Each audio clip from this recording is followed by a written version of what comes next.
इलाहाबाद विश्वविद्यालय की कुलपति की नींद नमाज की अजान से खराब होने का मामला अब लगातार तूल पकड़ता जा रहा है। कुलपति ने प्रयागराज जिले के डीएम से इसकी लिखित शिकायत की है। 3 मार्च को लिखी इस चिट्ठी में कुलपति प्रोफेसर संगीता श्रीवास्तव ने लिखा है कि मस्जिद के लाउड स्पीकर की तेज आवाज से उनकी नींद में खलल पड़ रहा है, जिससे उन्हें काफी दिक्कत हो रही है।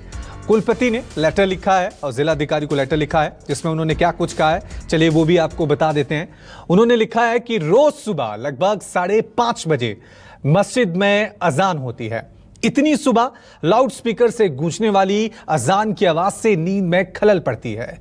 इसके बाद तमाम कोशिश के बाद भी मैं सो नहीं पाती हूं और इस वजह से दिन भर सिर दर्द बना रहता है और कामकाज भी प्रभावित होता है।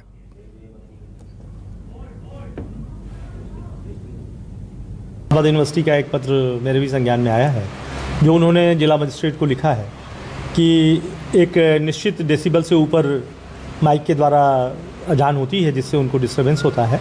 तो हम लोग इसका अध्ययन कर रहे हैं और भी पब्लिक एड्रेस सिस्टम से एक लिमिट के बाद प्रचार प्रसार नहीं होना चाहिए, आवाज़ नहीं होनी चाहिए, और यदि किन्हीं कारणों से ऐसा होता है तो उसकी स्पेसिफिक अनुमति होनी चाहिए। वहीं इस मामले पर मुस्लिम धर्मगुरुओं ने कड़ी प्रतिक्रिया दी है। वाइस चांसलर की चिट्ठी को उन्होंने एक गैर जिम्मेदार और भेदभाव वाला बताया है।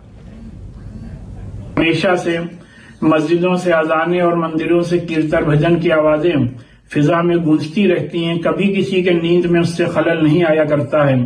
तो इस वजह से इस तरीके की बातें करना बेमाने हैं और ऑनरेबल हाई कोर्ट का इस सिलसिले में पहले से जो लाउड स्पीकर का ऑर्डर है उस पर मस्जिदों में ऑलरेडी अमल हो रहा है। कुलपति साहब महज 1 मिनट या 2 मिनट की अजान पर, जिसमें अल्लाह अल्लाह के रसूल का जिक्र होता हो, लोगों को कामयाबी की तरफ बुलाया जाता हो, अगर वो इस तरीके का पत्र लिखेंगे और अपनी इतनी बड़ी दिक्कत को जाहिर करेंगे कि उनकी नींद में खलल वाक़ होता है, तो ये बात समझ से परे है, ये बात समझ में आने वाली नहीं है। इसलिए कि अगर आप तारीख देखें तो इससे पहले भी प्रयागराज और इलाहाबाद के अंदर बड़े पैमाने पर कुंभ के मौके पर लाउड स्पीकर का भी इस्तेमाल हुआ, सड़कों को भी बंद किया गया। और बड़ी खबर आपको बता दें जो इसी मामले से जुड़ी हुई है। मस्जिद कमेटी ने मीनार पर लगे लाउड स्पीकर का रुख वीसी संगीता श्रीवास्तव की घर की तरफ से हटा दिया है। दोनों लाउड स्पीकर्स का रुख अब दूसरी तरफ कर दिया गया है। इसके साथ ही अब 50% वॉल्यूम में ही लाउड स्पीकर से अजान दी जाएगी। मस्जिद कमेटी ने वीसी संगीता श्रीवास्तव से खेद भी जताया है और कमेटी की तरफ से कहा गया है कि अब उन्हें कोई तकलीफ नहीं होने दी जाएगी। चलिए इस खबर पे और ज्यादा जानकारी के लिए अब सीधा रुख करते हैं हमारे संवाददाता अशोक का। अशोक, शुरू में यह खबर आई, वीसी ने एक लेटर लिखा जिलाधिकारी को, लेकिन अब जो जेस्चर देखने को मिला है मस्जिद कमेटी की तरफ से, एक तो वॉल्यूम 50% कम कर दिया गया है, दूसरा जो लाउड स्पीकर का रुख है वो अब मोड़ दिया गया है, संगीता श्रीवास्तव के घर की तरफ नहीं रखा गया है। और क्या कुछ जानकारी मिल पा रही है?